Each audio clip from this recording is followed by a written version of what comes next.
여러분, 금년 우리 교회 표어가 초대교회로 돌아가자입니다. 이 초대교회의 모습이 사도행전 속에 잘 나와 있습니다. 그래서 우리가 사도행전을 계속 설교를 듣고 있습니다.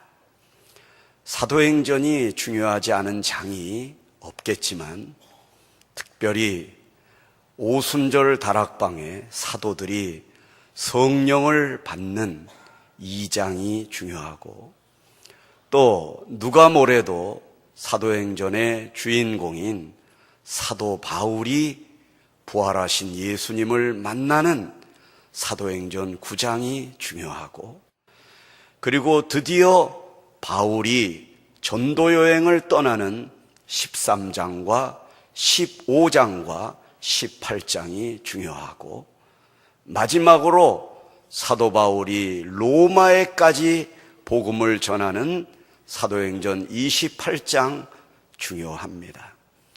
오늘은 그 성경 가운데 바울의 1차 전도 여행을 하는 사도행전 13장에 우리가 와 있는 것입니다. 하나님께서 사도행전 9장에서 사울을 만나셔서 다메섹 도상에서 그를 변화시켜 주십니다. 그러나 변화시켜 주셨지만 사울은 거기에 부응하지 못했습니다. 복음의 열정은 있었지만 원숙하지 못하고 다듬어지지 못한 그를 통하여 하나님은 일하시기가 어려우셨습니다. 그래서 그를 사도행전 9장에서 그의 고향 다소로 내려보내셔서 11장 안디옥 교회로 바나바가 그를 데리고 올 때까지 장장 13년의 세월을 그의 고향에서 아무것도 못하고 연단을 하셨습니다. 그 기간 동안 사도행전에서 사울의 이름은 나오지 않습니다.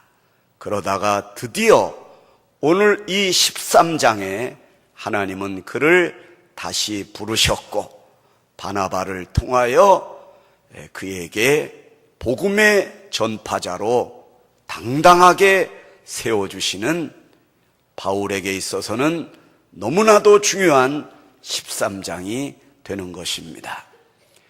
특별히 오늘 이 본문 말씀을 통하여 보시면 알겠지만 이 13장 바울의 역사가 시작되기 전까지는 이 사도행전의 전면에는 바나바가 등장을 했습니다.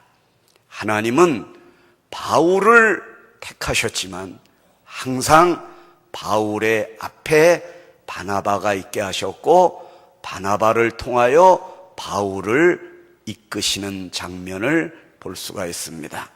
그러다가 오늘 본문을 기점으로 이제 바나바의 이름과 바울의 이름의 위치를 이동시키십니다.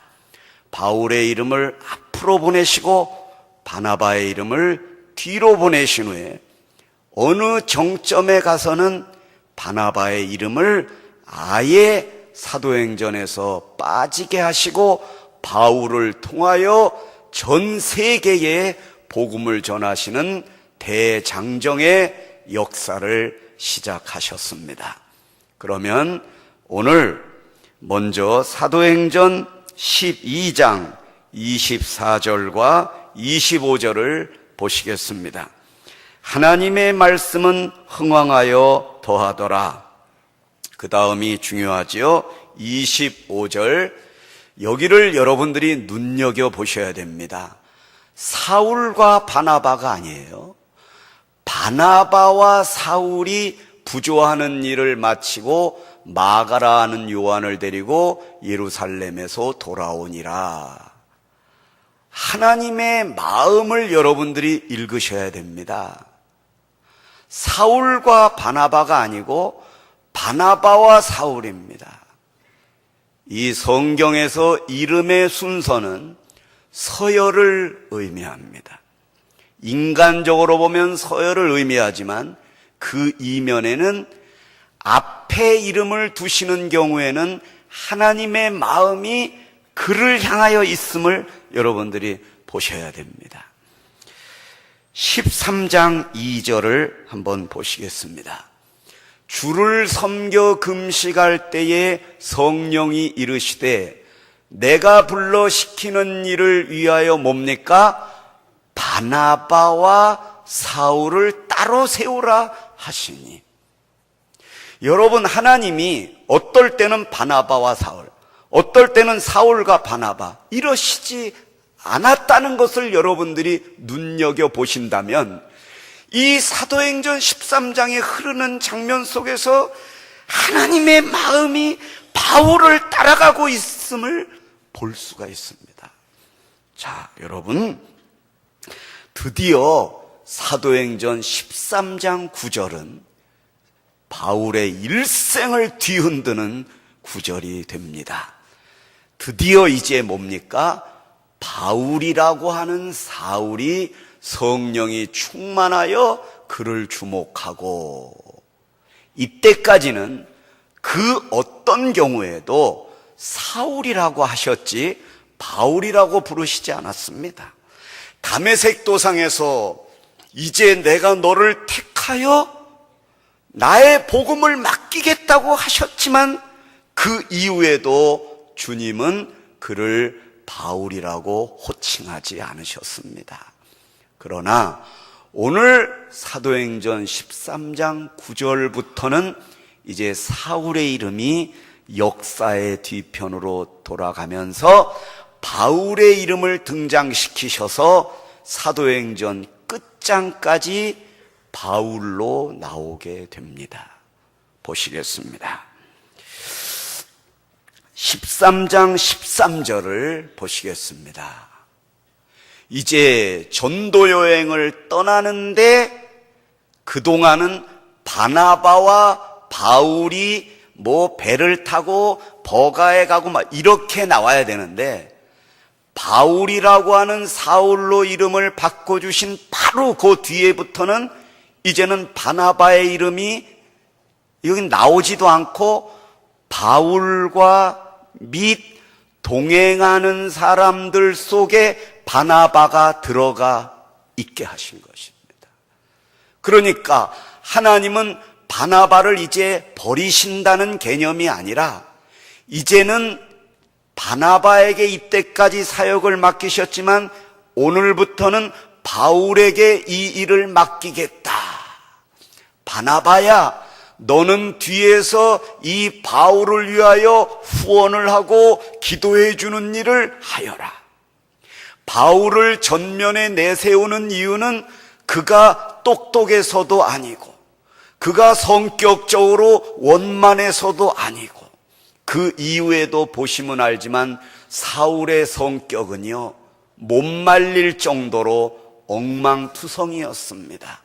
그래도 하나님이 그를 쓰신 것은 우리에게 보여주시는 교훈이 뭔 줄 아십니까? 연약하고 힘이 없어도 하나님이 그를 쓰시겠다 하면 하나님은 그를 쓰시는 것입니다. 왜?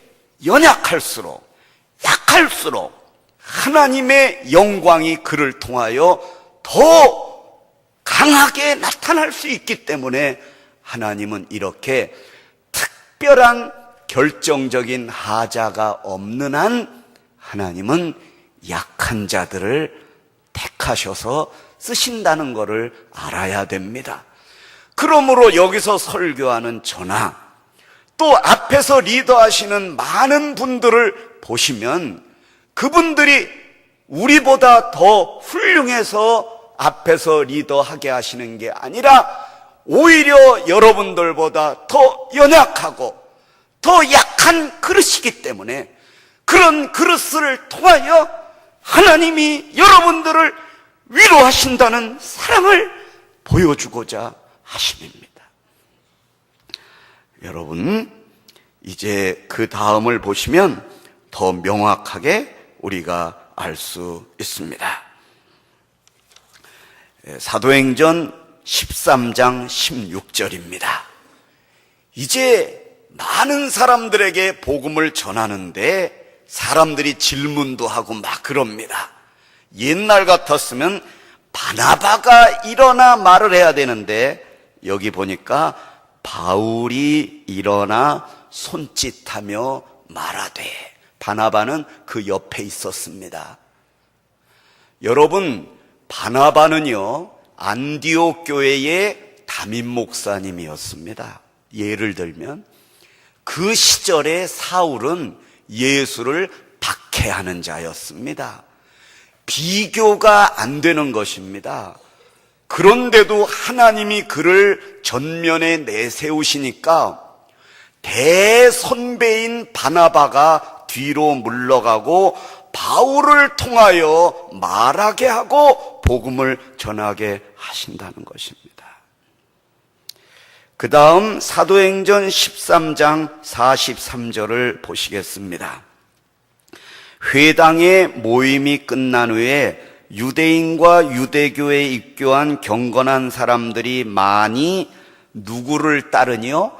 바울과 바나바를 따르니 두 사도가 더불어 말하고 항상 하나님의 은혜 가운데 있으라 권하니라. 바나바와 바울을 따른다고 하지 아니하시고 하나님이 바울과 바나바를 따른다. 여러분, 이 정도까지 성경을 읽어 내려가시다 보면 하나님의 마음이 바울을 주목하고 계시는구나, 이거를 알아야 되는 것입니다. 그 다음 사도행전 13장 50절입니다.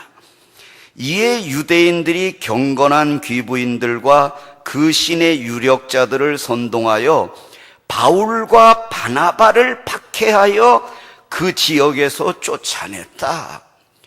복음을 전하는 전면에 두 사도가 있는데 대선배가 바나바인데 하나님은 여기서도 바울과 바나바라고 이렇게 호명하고 계시는 것은 바나바는 못하고 바울은 잘하고 이런 뜻이 아니라, 사랑하는 나의 성도들아, 이렇게 연약한 자를 내가 들어 쓰기로 너희들에게 말하지 아니하였느냐. 하나님은 없는 자를 있는 자처럼 부르시고 약한 것들을 택하사 강한 것들을 부끄럽게 하신다는 그 말씀이 바로 이런 구절을 읽어 내려가다 보면 여기서 하나님이 이루고 계심을 발견하셔야 되는 것입니다. 오늘 이 말씀은 바로 바울을 위대하게 만드시려는 하나님의 마음이 아니라 그 영혼을 불쌍히 여기셔서 우리 앞에 세워주신다는 이 말씀은 바로 여기 서서 설교하는 저나 앉아서 복음을 듣는 여러분들, 우리는 연약하고 가난하고 병들었다 할지라도 하나님이 한번 여러분들을 택하셨으면 절대로 여러분들을 놓지 않으시고 여러분들의 이름을 복음의 앞면에다 세워주셔서 여러분들을 이 세상 끝날까지 인도해 주시는 하나님이심을 믿으시라 이겁니다. 교우 여러분, 사도행전 13장 52절입니다. 제자들은 기쁨과 성령이 충만하니라. 여기서 제자들 중에 바울과 바나바는 충만하니라 이러지 않으셨습니다. 이젠 바울의 이름도 바나바의 이름도 소용없습니다. 전부 다 통틀어 가지고 제자들이 기쁨과 성령이 충만했다. 우리가 볼 때는 바울이 크게 보이고 우리가 볼 때는 바나바가 크게 보이고 우리가 볼 때는 앞에서 리더하는 분들이 위대하게 보일지라도 하나님이 보실 때는 제자들인 것입니다. 오직 기쁨이 충만하고 성령이 충만한 기쁨과 성령을 우리 앞에 내세워 주시는 것입니다. 이 성령의 거룩하신 이름 뒤에 바울을 감추어 주시고 바나바를 감추어 주시는 하나님의 사랑을 읽으시기 바랍니다. 갈라디아서 2장 14절을 보시겠습니다. 그러므로 나는 그들이 복음의 진리를 따라 바르게 행하지 아니함을 보고 모든 자 앞에서 게바에게 이르되 네가 유대인으로서 이방인을 따르고 유대인답게 살지 아니하면서 어찌하여 억지로 이방인을 유대인답게 살게 하려느냐 하였노라. 이것은 사도 바울이 베드로 사도를 정면으로 꾸짖는 장면입니다. 여러분 그런 표현 드시죠? 돌직구 날렸다.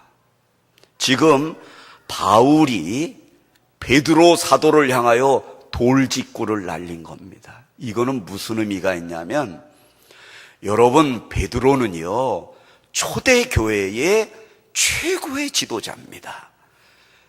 최고의 지도자였을 때 바울은 예수 믿는 사람들을 잡아 죽이려고 다녔던 사람입니다. 하나님의 은혜로 뒤늦게 사도가 되었지요. 그러나 목사라도 여러분 급이 있습니다. 급이 있다는 건 다른 뜻은 아니고요, 선배 후배가 있는 거지요. 우리 교회도 담임 목사님이 계시고 저희 부목사들이 있는 것처럼요, 교회에도 이렇게 질서가 있고 위계가 있는 것입니다. 이런 걸 볼 때 베드로 이름 앞에서는요 바울은 명함도 내밀면 안 됩니다. 그런데 베드로 사도의 단점이 발견되는 순간이었습니다. 그런데 이 바울이 뭐라고 그랬어요? 게바에게 이르되 어찌하여 그렇게 사느냐 하고 돌직구를 날린 것입니다. 만약에 우리가 베드로였다면 그 바울을 아마 어디 멀리 지방으로 귀양 보냈을 거예요. 그러나 베드로후서 3장 15절을 한번 보시겠습니다. 베드로가 한 말입니다. 또 우리 주의 오래 참으심이 구원이 될 줄로 여기라. 우리가 사랑하는 형제 바울도 그 받은 지혜대로 너희에게 이같이 썼다. 돌직구를 날린 사람을 향하여 베드로는 뭐라고 그럽니까? 사랑하는 내 형제다 그랬습니다. 이것이 바로 베드로의 위대한 점이라는 것입니다. 한 구절 더 보시겠습니다. 사도행전 5장 15절에 보니까 심지어 병든 사람을 메고 거리에 나가 침대와 요 위에 누이고, 베드로가 이렇게 지나가는데요 사람들이 병자들을 데려다가 베드로가 지나가는 옆에 그림자에다가 환자를 갖다 놨습니다. 그런데 놀랍게도 병자가 고쳐졌습니다. 베드로의 마음에는 이것 외에 아무 관심도 없고, 비록 이 땅에서 육체는 살고 있지만 영원하신 하나님의 능력이 자기 육체 가운데 나타나는 이 놀라운 영적인 능력에 대하여 관심이 있었을 뿐, 바울이 자기를 꾸짖든지 자기가 무시를 당하든지 오히려 그를 위하여 기도하고 그를 사랑한다고 한 것은 그 옛날에 자기 같은 죄인을 용서하신 주 예수 그리스도의 사랑에 충만해 있는 모습이라 이겁니다. 마지막으로 한 구절을 보여드리겠습니다. 사도행전 19장 12절입니다. 이번에는 바울에게 주신 은혜입니다. 심지어 사람들이 바울의 몸에서 손수건이나 앞치마를 가져다가 병든 사람에게 얹으면 그 병이 떠나고 악귀도 나가더라. 이제는요 바울의 몸에서 손수건을 이렇게 던지거나 또 유대인들은 남자들도 이렇게 앞치마를 했었습니다. 그 앞치마를 이렇게 해서 중풍병자에게 갖다 덮어주면 그 중풍병이 깨끗하게 낫는 것이었습니다. 여러분, 여기서 베드로에게도 바울에게도 이런 능력을 주셨구나, 이렇게만 이해한다면 좀 아쉬운 부분이 있지요.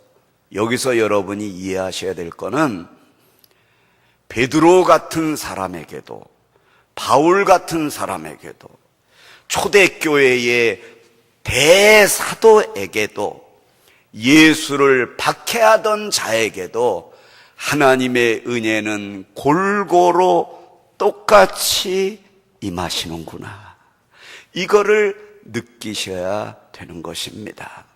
하나님이 세상을 이처럼 사랑하사 독생자를 주신 것은 누구든지 그 예수의 이름이 생명이 있음을 믿고 그 이름 앞에 나와 굴복하고 그 이름을 붙들고 주의 이름을 부를 때에 구원을 하시겠다는 하나님의 사랑은 베드로에게나 바울에게나 저에게나 여러분에게나 차별이 없으신 하나님의 위대하고 놀라운 사랑임을 고백하며 감사할 때 하나님의 강하고 놀라운 능력이 오늘 이 시간에도 여러분과 영원히 함께 하심을 믿으시기 바랍니다.